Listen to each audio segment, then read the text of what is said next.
Hey, welcome, all my right thinkers. Thanks for tuning in and check out your boy. Woo-hoo-hoo. I'm feeling good today. Let's do what we do. Writism, 25 rules to live by. Storytelling, story with a message. There's a message in the story for life. I give life lessons. I'm going back to the book to give you a good lesson between the ancient Egyptian tree of life against the Jewish or Sefirotic tree of life, aka the Kabbalah. It's going to be a good lesson. Get ready. Let's go. Right thinking mission, and that's what I'm on, is to enlighten, inspire, educate, and motivate you, the individual, to a higher spiritual level of enlightenment. Right thinker's way of life through mental and spiritual discipline daily will help and guide you to obtain your goal of spiritual enlightenment, aka know thyself. My mission, and I'm on it, is that all right thinkers know thyself. If you're a right thinker, your goal should be to know thyself. I do this for you so that you can know thyself. See where I'm going with this? So the question, do you know you, is rhetorical. And if you don't have the answer for yourself, that's okay. Tune in. I can help you with that because the goal is to know thyself. I do what I do for you to do just that. A person who knows not and knows not that they know not is foolish. Disregard them. A person who knows not and knows that they know not is simple. You teach them. That's why I do what I do for you. Appreciate you too. Stay tuned. I got more for you. A person who knows not and believes and think that they know is dangerous. Avoid them. I do. A person who knows and knows not that they know. It's okay. They're spiritually asleep. I can awaken them. That's what I do for you. A person who knows and knows that they know is wise. Follow them. All these persons reside in you. Right thinkers, know thyself. And always to my yacht be true. Right thinkers, we're going from the mysteries of the Anoian theology, meaning the study of the gods, but the concept, this one is the mysticism of the ancient Egyptian Paiute and its relationship to the Sephirotic tree of life, aka the Kabbalah. I'm gonna give you the comparison between the two, break it down for you, because their philosophy is pretty much the same as ours. But this is what it looks like. Okay. We use anthropomorphic signs. They use the spheres, okay, the circles. But if you notice, the chakras use the same seven circles to identify the kundalini and the chakra concept. So I did the tree concept with you earlier, and I showed you how everybody had a tree motif, except the Indians. They showed you they used the chakra system. Where is it at? Okay, here it is. Down here, I did the tree with you in the last lesson. See it on to the right, the last one with the circles in the body.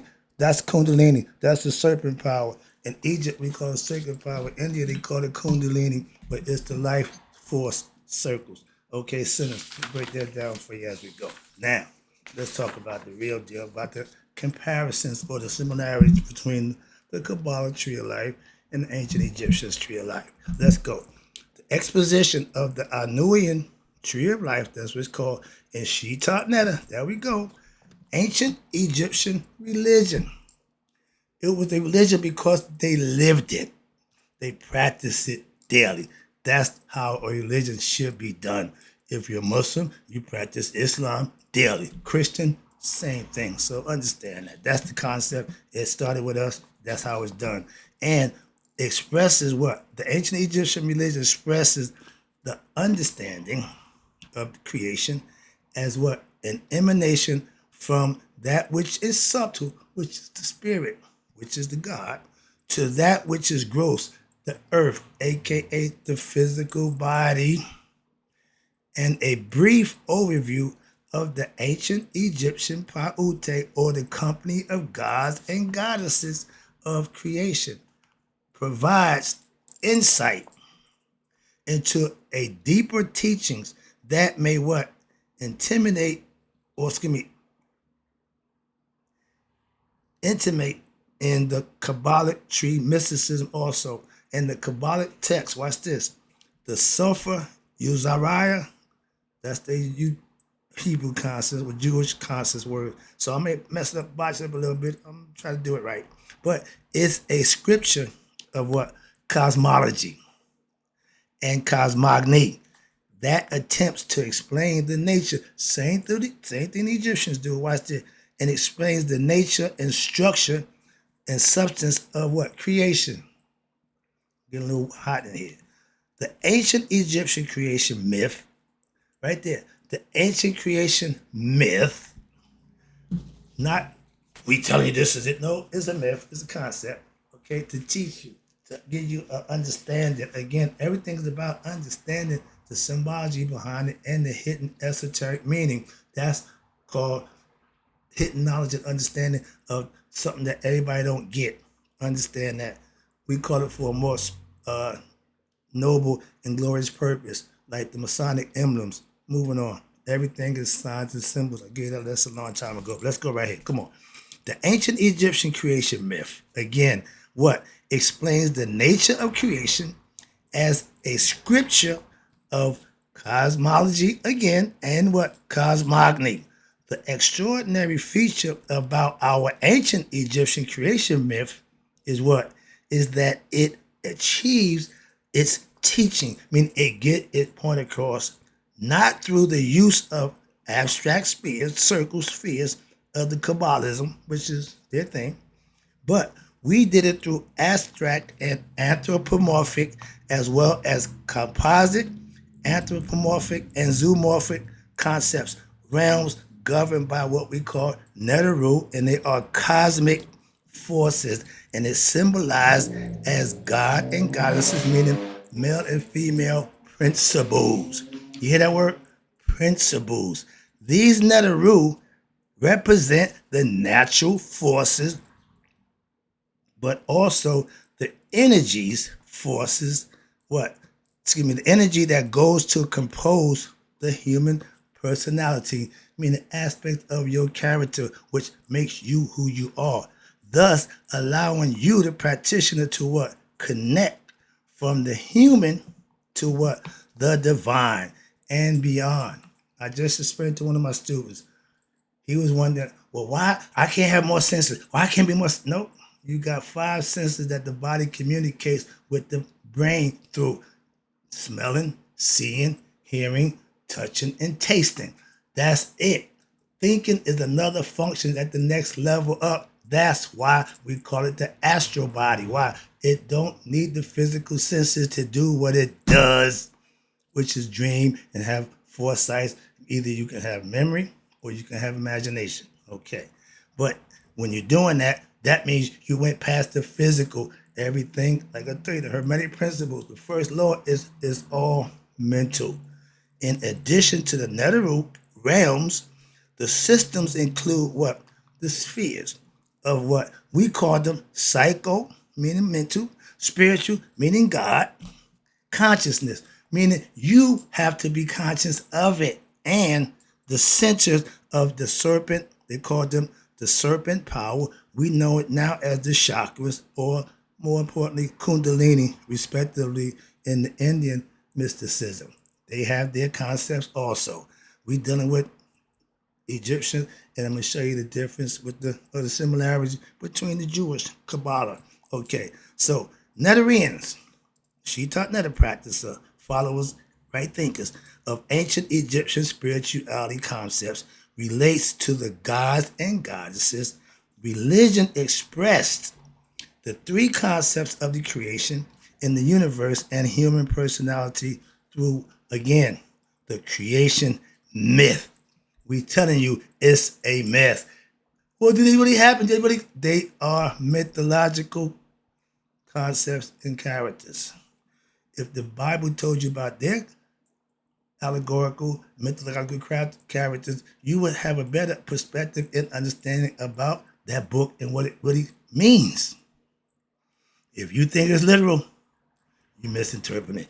Moving on. But Netarianism is what we practice right there, because puts what? It puts forth 3, it gives you 3 important creation myths. Not 1, not 2, They give you three from three different places and three different concepts, and all of them work interchangeable in the same way. Watch. One creation myth was developed in the ancient Egyptian city of Anu. The other in the ancient Egyptian city was in Memphis they called it, and he had another ancient Egyptian city called Waset or Thebes. Now all these are three different places, and they got three different gods, three different concepts. And I told it to you before, I'm gonna give it to you again if I need be. But the mysteries of the ancient Egyptian city of Anu from around, you ready? 5000 BCE are considered to be what? The oldest expressions of the ancient Egyptian teachings of creation. They formed a foundation for the unfoldment of what? The teachings of mystical spirituality, which follow in the mysteries of the city of Memphis, aka Memphis, through their god was Ptah, the self-created one, the one that uttered himself in his wife was Sekhmet, the female aspect of the serpent power, okay? And their son was Nefertim. He's the one that sits on the lotus power. So every one of them had their own concepts. And watch this. Ptah is the mystery of Nuit, which is Waset or Thebes. Their god was Amun. He had Amun, the father, Mut, the mother, and their son was Khonsu, okay? The moon god. All of them have stories. All of them are individual stories of their own that if you learned it, mastered it, then that becomes you. You become like them. And you have what? Understanding, aka knowledge of self. It's called self-knowledge because it's all pertaining to your personal character. Now, this process of creation is explained in the form of cosmological system, meaning we're telling about the cosmology of it. For a better understanding, you got cosmology, and what it is a branch of philosophy dealing with what? The origin, the process of structure of the universe. Everybody has a cosmological story about the creation, how it started. Nobody's different. Why? Nobody was there to know. So all you can do is have a concept of cosmology, a study of the concept. That's all you got. And cosmogony is the astrophysical study of what? The creation and the evolution of the, again, universe. Both of these disciplines are inherent facets of ancient Egyptian philosophy through the main religious system. You hear what they said? Of the Paute, or they call it the company of gods and goddesses, meaning every aspect had a male and female concept to it. Watch this. A Paute, or company of gods and goddesses, is a group, listen close, a group of deities. You hear me use the phrase, if you hear any noise, it's just me and the boys. That's why in his boat of deities, they all have personal characters, and they all stand for something. And each deity of whom symbolizes what? A particular cosmic force or principle, which what? Emanates from the all-encompassing supreme being.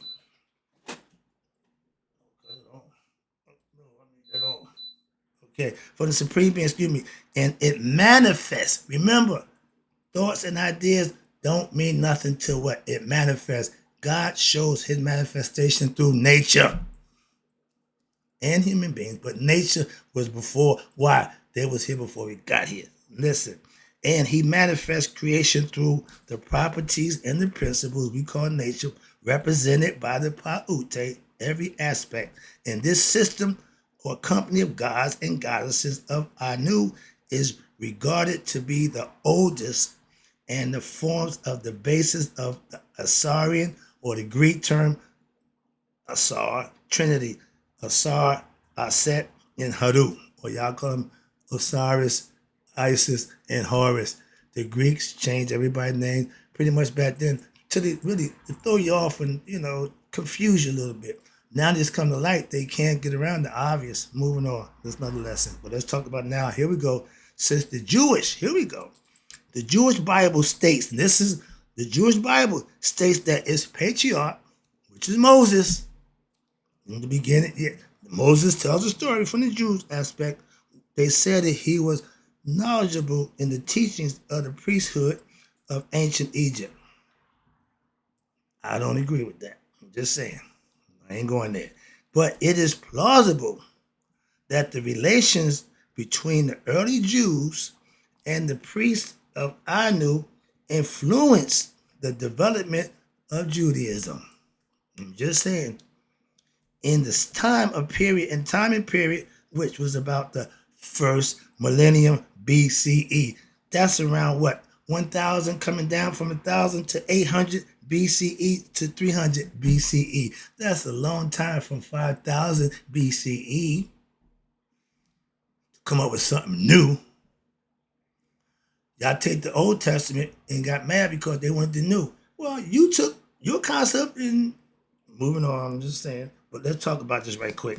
Thus, it would be no surprise what if there were several fundamental principles in Judaism and consequently Kabbalism. Why? That would correlate to the Anuian doctrines or religious practices. Y'all didn't make it up. Y'all got it from somewhere. But we may note here what? That the period of time interaction during the formative years of Judaism, when it first came out, is more than, you ready? 1,500 years, what? Before the formation of the first Kabbalah text. This information had been around a long time. Just saying. However, there we go. Ancient Egyptian religion was still what? Being practiced until what? The Orthodox Christian religion stopped it under the direction of the Catholic Emperor Flavius Theodosius. I don't like that guy. Why?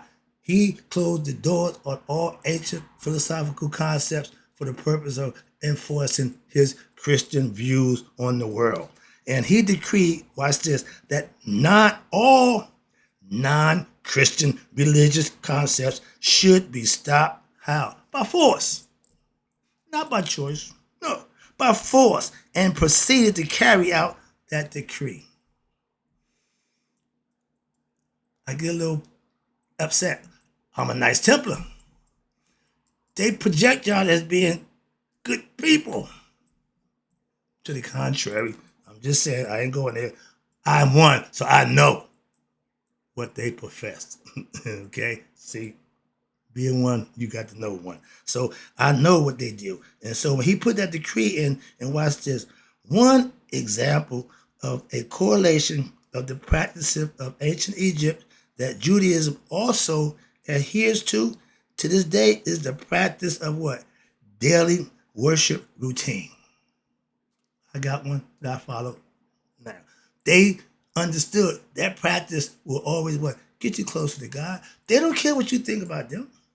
They do what they do. Why? They know how to serve God. And they got used the tree of life that serve you. They do the same thing we did in Egypt. Watch this. So the Anuian theurgy prescribes that there should be a threefold worship.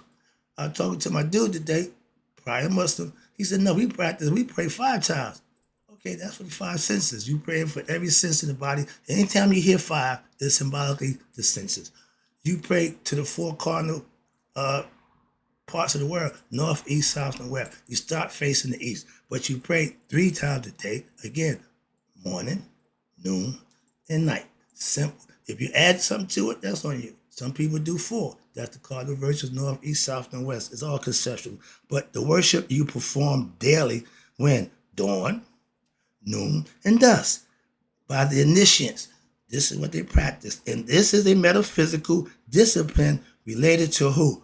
Ra, sun god. They were sun worshippers. When the sun dies on December 22nd, come back on the 25th, that's death for 3 days. Y'all see it as the Christ death coming back? No, it's the whole zodiacal concept with the sun. It comes back from 25th on. It's moving back up towards us, bringing us heat, bringing us life, bringing us what we ask for, more heat. Why? Because it's cold. We're cold. So the sun coming back to what? Warm us up. I ain't got time for that lesson. Moving on. But it's symbolically a Ra, symbolizing what? By the sun. In his 3 phases. Creator in the morning sun, that's the scarab head, that's my Kepri. Sustained by what? The noonday sun. Everything stops at high noon to pay respect to the sun. Why? It's at its highest point. Lunchtime, time to break. And they did it through worship. Okay? Last one is the dissolver of the world. The setting sun. He's going down in the west. West to them was death. You start in the east, you're born in the east, you're going to die in the west. It's a cycle. It goes on and on, over and over. And if you don't get out the cycle by waking up and becoming conscious, you'll be part of the cycle. Ouroboros, a snake eating his own self and regenerating himself, not going nowhere, not doing nothing. Y'all call that buffering now. Moving on. Let me get this lesson. Oh, Lord, let me get this out the way. Now, so too, what? The Jewish worshiper is admonished to perform daily threefold worship program. They got that from us. Moving on. Now, I'm going to do it. Let's talk about the Kabbalistic mysticism of the Tree of Life from their perspective. Now, as an ancient Egyptian mysticism related to the what? Pillar of Asar. Again, we're still back to Egyptian viewpoints. The discovery of the Sefirotic Tree of Life. I got the picture on the next page. I'm going to show that to you in a minute. In the Kabbalah, it is seen as the ultimate goal of life. The same way knowing thyself and becoming spiritually enlightened is the goal for all right thinkers or Egyptian Netarians, Shiite Netter followers, Semi-Tawi. The goal is to become spiritually enlightened, reach that state we call Nihas. They got the same thing going. Watch this. And it means what? The symbolism of the Kabbalic Tree of Life is to be understood, you ready? As a mystic but complicated code requiring advanced intellectual capacities in order to be understood, which holds the symbolism for what? The understanding of God and the concept of creation, as well as a mystic map showing the path to spiritual enlightenment. Same thing. Watch this. There are many who have approached the study of the Kabbalah who have found what? The highly intellectual emphasis of its teaching to be, you ready? Arduous. My word. Excuse me. When you become a right thinker, it's going to come a point in time where that road you on going to come arduous. Why? You're going to be mocked, scorned, and a whole bunch of stuff that you didn't plan on going to happen. Same thing with the Kabbalah. They had suffered the same thing. They people wasn't all smart, okay, or mystic or Kabbalah followers. So the teachings would be arduous or even, to some people, perplexing, convoluted, and even abstruse, which means hard to understand. Don't know the purpose and the reason. So some people leave it alone. And the Sefirotic Tree of Life consists, watch this, of 10 spiritual centers or seraphims, which emanate from who? You ready for this? The divine self. We call him God. They call him the same thing. These centers represent what? Spiritual as well as psychological principles. Here we go. That what? That need to be understood. Need to be understood and what happened, and then mastered by who? You, the aspirant. How about that? In order to attain spiritual enlightenment. I want to drop the pen right now, but I got more stuff to go. But watch this. At what? The top of the tree. We showed you the Christian concept of a Christmas tree. Okay? Getting to the top and what? Put the tree, the light, the star on top. That's becoming what? Spiritual enlightenment. Hello? They throwing it in your face and you missing it every time. Swing and a miss, so to speak. All right, let me get this thing done. I'm hitting right where I need to be now. So the Sefirotic Tree of Life, it consists of the 10 spheres. Okay, now these centers represent, I did that, but once you master them, you obtain spiritual enlightenment, meaning you reached your goal. And it relates to what? The mystic symbolism of climbing up to, you ready? Heaven. Everybody wants to get to heaven. Heaven is between what? Newt's legs. Thank you, Dr. Ben. Moving on. Now they had a group of people back in the day called the Zohar. That's the text of another Jewish sect, Kabbalist, and it reads, watch this, the tree of life extends from what? Above downwards. And it is what? The sun which emanates all. Similarly, in the Bhagavad Gita, if you only read in one book, if you only got one perspective, if you only follow one belief system and don't know or care about anybody else's, you're doing yourself a great injustice. All I'm saying.